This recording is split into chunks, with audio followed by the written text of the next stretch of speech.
Hello, नमस्कार दोस्तों। मेरा नाम राहुल सागर है और स्वागत है आप सभी का आपके अपने YouTube channel study with Rahul Sagar में।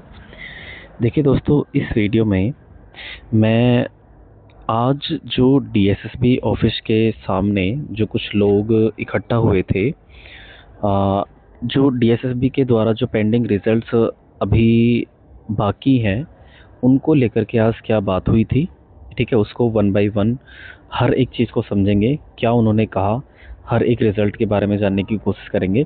लेकिन इससे पहले आप सभी से एक छोटी सी रिक्वेस्ट है, अगर आपने अभी तक हमारा चैनल सब्सक्राइब नहीं किया है तो प्लीज़ हमारे चैनल को सब्सक्राइब कर लीजिए और बेल आइकन भी प्रेस कर लीजिए, ताकि जो हमारे आने वाली अपडेट्स हैं उनको आप आसानी से देख सकें, सबसे पहले देख सकें। ठीक है दोस्तों, देखिए मैं आपको बता दूं, आज काफ़ी सारे बच्चे थे, लगभग 40 के आसपास बच्चे थे जो डीएसएसबी ऑफिस के सामने गए थे अपने जो पेंडिंग रिजल्ट बचे हुए हैं उनके ऊपर बात करने। हालांकि कुछ बच्चे कई दिन से जा ही रहे हैं, अपने पोस्ट कोड से जुड़े हुए, उन्होंने व्हाट्सएप ग्रुप वगैरह बना रखे हैं, तो वो अपने पोस्ट कोड से जुड़े हुए सवालों को लेकर के कि उनका रिज़ल्ट कब आने वाला है, क्या चीज़ें चल रही हैं, वो बाकायदा डीएसएसबी के डिपार्टमेंट पर डेली जा रहे हैं और उस पर प्रेशर भी क्रिएट कर रहे हैं। और ये चीज़ें देखने के भी लिए मिली हैं कि डिपार्टमेंट के ऊपर या वहाँ जो भी ऑफिशियल्स हैं उनके ऊपर थोड़ा प्रेशर बन रहा है, ठीक है। और इन्हीं प्रेशर का जो नतीजा है आपको देखने के लिए मिला होगा, एक दो रिज़ल्ट हैं जो जारी किए गए हैं। हालांकि वो रिज़ल्ट ऐसे हैं जो बहुत ही कम वैकेंसीज़ वाले हैं, ठीक है। लेकिन क्या आगे की प्रोसेस होने वाली है, क्या उन्होंने कहा है रिजल्ट्स के बारे में जो बाकी के बचे हुए हैं, हर एक के बारे में जानने की कोशिश करेंगे। देखिए दोस्तों, मैं आपको बता दूं, ये सामने जो आप स्क्रीन पर देख पा रहे हैं ना, ये उनके द्वारा पहले कही गई बातें थी और उन्होंने आज भी जो सारी बातें कही हैं वो इसी के इर्द गिर्द बोली हैं। उन्होंने ये तो बोला ही है कि आप हमें मार्च तक का समय दीजिए, हम मार्च के इर्द गिर्द बहुत सारे रिजल्ट्स हैं जो जारी करने वाले हैं। और उन्होंने कुछ पर्टिकुलर पोस्ट कोड्स के बारे में कहा है, पर्टिकुलर पोस्ट के बारे में कहा है। जैसे उन्होंने कहा था कि जो टीजीटी ड्राइंग का जो रिज़ल्ट है, किसका, टीजीटी ड्राइंग का जो रिज़ल्ट है वो रेडी है, वो 1 से 2 दिन में या कभी भी आपको देखने के लिए मिल सकता है। उसके मार्क्स भी आए हुए हैं और मतलब उसकी जो प्रोसेस है वो पूरी हो चुकी है, उसका रिज़ल्ट आपको जल्द ही देखने के लिए मिल जाएगा, ठीक है। पहले इन्होंने 25 फरवरी कहा था, लेकिन अब वो कह रहे हैं 1 से 2 दिन, देखिए क्या होता है क्या नहीं होता, बट ऐसा उन्होंने आज की मीटिंग के दौरान कहा है, ठीक है। और यही बात उन्होंने टीजीटी हिंदी के लिए कहा है। कुछ लोग जो है यूट्यूब पर कुछ ऐसा अफवाह फैला रहे हैं कि उस पर कोर्ट केस चल रहा है, उस पर कोर्ट केस हो गया है और उसकी वजह से जो टीजीटी हिंदी का जो रिज़ल्ट है उसमें थोड़ा डिले देखने के लिए मिलेगा।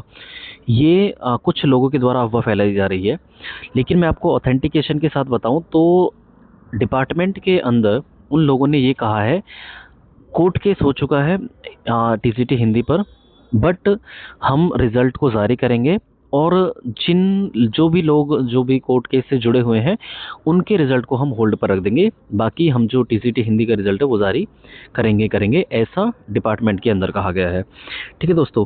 और उन्होंने कुछ, जैसे टीजीटी आपका साइंस है, टीजीटी मैथ्स है, टीजीटी इंग्लिश है और टीजीटी सोशल साइंस है, इसके बारे में उन्होंने कोई भी इन्फॉर्मेशन नहीं दी है। उन्होंने अच्छा, ये लोग, कुछ लोग कह रहे हैं कि ये 15 मार्च के बाद देखने के लिए मिल जाएगा या और थोड़ा समय लगेगा उसमें।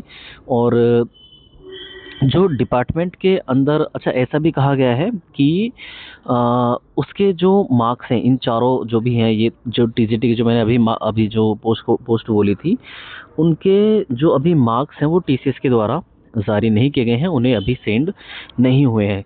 इसकी वजह से उसमें थोड़ा डिले देखने के लिए मिल सकता है। और ये चीज़ मुझे भी कहीं ना कहीं लग रही है, क्योंकि वहाँ पर इन सभी पोस्ट कोड के बारे में कुछ भी नहीं कहा गया है, ठीक है। तो हो सकता है आपका जो रिज़ल्ट है वो अप्रैल तक के लिए डिले हो जाए। अप्रैल के हो सकता है मिड हो जाए या लास्ट भी जा सकता है या पहले आ जाए, कुछ कंफर्म नहीं है, क्योंकि ये डिपार्टमेंट अपने हिसाब से अपनी मनमानी कर रहा है। बट हाँ, एक चीज़ है, वजह ना हम ही इसकी कहीं ना कहीं है। हम, मैं क्यों बोल रहा हूँ हमारे लिए ही, क्योंकि हम जब भी जाते हैं तो हमारी जो संख्या होती है उसमें कोई दम नहीं होता है, मतलब बहुत कम बच्चे जाते हैं। अगर एक बार प्रेशर बनाया जाए, अच्छे तरीके से एक धरना प्रदर्शन रखा जाए वहाँ पर, तो चीज़ें बदल सकती हैं। बट हमें क्या है, हम अपने काम से जुड़े हुए होते हैं, बस अपने अपने ही बारे में सोचते हैं। बट एक बार जब इकट्ठा होकर के सारे लोग जाओगे तो वहाँ पर कुछ चीज़ें सुधरने के लिए मिल सकती हैं। ठीक है। उन्होंने, अच्छा, पीजीटी की बात करें तो पीजीटी के कुछ पोस्ट हैं, जैसे कई, जैसे पॉलिटिकल साइंस था।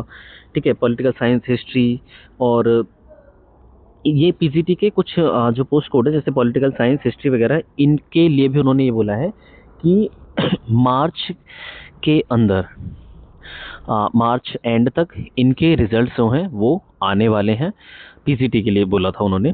ठीक है, जो बाकी का जो टीसीटी के लिए बोला था, और टीसीटी के लिए उन्होंने कुछ भी नहीं बोला है, बस दो तीन, जैसे टीसीटी हिंदी के लिए बोला है उन्होंने, और टीसीटी ड्राइंग के लिए बोला है कि उनका रिजल्ट जो है वो बहुत जल्द जारी कर दिया जाएगा। ठीक है, और जो बाकी के रिजल्ट हैं, जैसे जो नॉन टीचिंग वाले हैं, नॉन टीचिंग के कुछ पोस्ट हैं। एक सेकंड में आपको बताता हूँ। जैसे, हाँ, ये दास ग्रेड 4, दास ग्रेड 4 और जेल वार्डर, इन दोनों के रिजल्ट में अभी थोड़ा डिले देखने के लिए मिलेगा। थोड़ा नहीं, हो सकता है ये मई तक चला जाए। पीछे कोई भी रीज़न नहीं बताया गया है, बट हाँ, ये इसके बारे में ना उन्होंने कुछ बोला ही नहीं है। ऐसा ऐसा दास ग्रेड 4 और जेल वार्डन के बारे में मैं कह रहा हूँ। ठीक है, तो उन्होंने इसके ऊपर बात ही करना मुनासिब नहीं समझा है। तो दास ग्रेड 4 और जेल वार्डन, इन दोनों का रिज़ल्ट थोड़ा डिले होगा। देखिए, इसमें सुधार कब आ सकता है, जब आप अपने अपने पोस्ट कोड से जुड़े हुए सवालों को लेकर के अगर वहाँ वहाँ पर जाओगे, ऑफिस पर जाओगे, कि आपने मैंने ना ज़्यादातर यहाँ पर जो आज जो मीटिंग हुई थी उसमें ये देखने के लिए मिला कि जो टीचिंग वाले बंदे थे ना वो थोड़े ज़्यादा थे और नॉन टीचिंग वाले बंदे कम थे। ठीक है, तो अपने सवालों को वहाँ पर रखिए, जा करके थोड़ा प्रेशर क्रिएट कीजिए। और देखिए, और कुछ और मतलब अलग अलग तरीके हैं, ट्विटर कैंपेन वगैरह हो गया, या फिर कुछ और चीज़ें हो गई, उनको चलाइए। या अपना जो भी सीएम का पोर्टल है, वहाँ दिल्ली सीएम का पोर्टल है, उस पर जा करके अपनी क्वेरी को पुटअप कीजिए, अपने रिजल्ट के बारे में कुछ कहिए। तो थोड़ा हाथ पैर तो आपको फेंकने होंगे, थोड़ा आपको ना प्रेशर क्रिएट करना पड़ेगा, और वहाँ पर चीज़ें रखनी होंगी, तभी कुछ ना कुछ होने वाला है। ठीक है, और देखते हैं, क्योंकि जो डिपार्टमेंट के द्वारा मार्च एंड तक का समय मांगा गया है। हालांकि मुझे कहीं से भी नहीं लगता कि मार्च के एंड तक जो सारे रिजल्ट्स हैं, जो 2025 के अंदर जो एग्ज़ाम हुए थे, उनका कहीं से कहीं तक भी रिजल्ट आने वाला है। ठीक है, तो चलिए देखते हैं जो भी होता है। हालांकि कुछ रिजल्ट्स हैं जो जारी किए गए हैं, बट वो रिजल्ट्स कुछ इतने छोटी मोटी वैकेंसीज हैं, जिसकी 20 या 7-8 वैकेंसीज हैं, उनको लेकर के ही उसने रिजल्ट जारी किए हैं। बट देखते हैं, बस यही इन्फॉर्मेशन मुझे आपको देनी थी। जो आज की मीटिंग में यही बातें हुई हैं। बाकी की जो भी पोस्ट बची हुई हैं उनको लेकर के ना तो वहाँ पर कोई कैंडिडेट पहुँचा, और ना ही उन्होंने उसके ऊपर कोई भी बात कहना मुनासिब समझा, ना ही उन्होंने उसके ऊपर कुछ बात कही है कि उसका रिज़ल्ट कब आएगा या कब नहीं आने वाला है। ठीक है, तो मैं आप सभी कैंडिडेट से ये कहना चाहूँगा कि अगर आप अपने पोस्ट कोड से जुड़े हुए रिज़ल्ट के बारे में अगर आप जानना चाहते हैं, आप उसको लेकर के चिंतित हैं, तो प्लीज़ एक बार वहाँ पर जाइए डीएसएसपी ऑफिस के सामने और अपने बातों को रखें वहाँ पर। ठीक है दोस्तों, तो चलिए, ये एक छोटी सी इन्फॉर्मेशन देनी थी। अगर आपको इन्फॉर्मेशन पसंद आई तो प्लीज़ इन्फॉर्मेशन या हमारी वीडियो को लाइक कर दीजिएगा, और बेल आइकन को भी प्रेस कर दीजिएगा, ताकि जो हमारे आने वाली अपडेट्स हैं उनको आप आसानी से देख सकें, सबसे पहले देख सकें। तो चलिए दोस्तों, थैंक्स फॉर वॉचिंग।